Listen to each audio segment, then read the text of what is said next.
Talking about the knitting man, recently you've swapped painting rather than knitting. Why is that?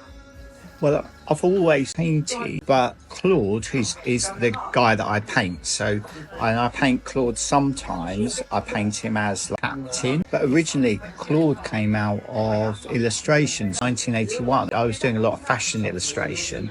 And Claude is just a vehicle, really, for me to put clothes on. So I do paint him every day religiously. So my day is like I get up at silly time in the morning. Sometimes it's 3 o'clock, but I'm usually in the studio before 5. And then I paint through till lunchtime. And I paint Claude every single day. And I've noticed he's become much more painterly and less illustrational, much more like me painting a life painting. Back in the old days, I was 2 years in the life room at Chelsea painting because no one else wanted to be in there, so it was brilliant. So I got a model to myself back then, so it was a really good thing. Originally, when I was painting Claude, I was using him for my jumpers, so my jumper design, so my knitting patterns were on Claude. And then he had his tattoos on his arms, and then his tattoos kind of took over. And so he was taking, so he had his top off, and then he was all covered in tattoos. I started selling through Sailor's Jowl, which has been crazy as well, because as soon as I started selling through Sailor's Jowl, it just really took off from painting. I sell so much more painting than I do like knitting patterns, so that's why I probably concentrated a lot more. People have come to me with commissions, so I've been doing a lot of commissions recently. So people have like asked for Claude with their cats, stuff like that, and then floral backgrounds, and have a monkey on the shoulder of Claude or a cat on the shoulder of Claude, birds on the shoulder. What happens is you grow your Claude grows into going into different areas that you don't expect because people ask for that, and then they become part of his repertoire. That's the word I'm looking for, repertoire. So a repertoire for Claude's really grown recently. I actually made a Pearly King outfit for one of you girls when you were young, and so I've got so much hard work. It's a lot easier to paint the pearly buttons than it is to sew them on one by one. Claude's been doing Pearly King outfits, and also with the exotics, I'd like to call them the exotics, the turbans, and they've gone down really well. But that came out of a commission where somebody asked for me to put a turban on Claude.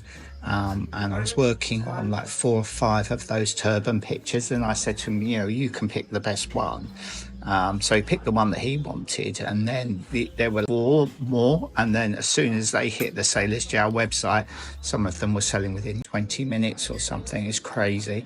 So it's really taken off. People really do seem to love Claude. So I still use him for my knitting patterns, and then in the future I'll still use him for my knitting patterns. Obviously, I am working on new knitting patterns all the time. We've just got a new granddaughter, so I'm working on the knitting for her baby blanket. I'm mulling over lots of different things at the moment, so I don't know. There's lots of different options and what people will see. So what I really want to say is that if you follow me for the knitting, keep watching, because Claude's going to be wearing options for the baby blankets. My following usually say, that's the one, we want that one. There's probably only going to be one new knitting pattern this year, but it will be able to be a vest as well as be a baby blanket. So Everyone should comment down below what they want to see. if people know my stuff, they can start commenting now. People really want to see a teapot I've knitted in the past, which would make a great baby. So recently we've gotten our first Cragie Aitchison in.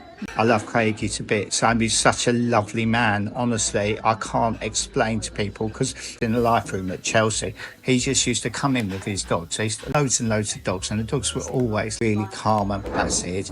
And they'd come in and he'd sit there and he'd just watch me paint. He might watch you for an hour, and then the dogs would be sitting there too. And then he'd just say one thing, one really special thing. It might be like, if you want to flatten that off, you could just use a cloth. And then if you just used a cloth and wiped it with a cloth rather than use a brush, and if you just add a little bit of linseed on, then you just get a little bit of shine to it. So he'd say things like, and then he'd be gone. And then you'd see him like the following week, and he'd come in and he'd watch you for a while, and then he'd say one thing and he'd be gone. But he was always in the life room at Chelsea. So he was, and he's a lovely man. Was that the question? I don't know what the question was. It was just, what was your experience of him? That's what I wanted to Oh, know. he was lovely, and really, he still influences my work now. I was talking to somebody the other day, when you've got an edge, so for instance, between this background and my jacket, that line there, I might do it as a really crisp line where you can see the jacket against the background. But sometimes I might use what Craigie used to do, which he used to try and find the line. So he'd be working from one direction, then work from the other direction, and try to find where that line is. And he'd have this sort of fluffy edge, an indistinct edge. And I like to use those as well. So it's just part of my repertoire. So it's something that I use. And why have you got two cake? Because one of them's yours. We're going to go eat our dinner. Okay, no worries. Cheers. Bye.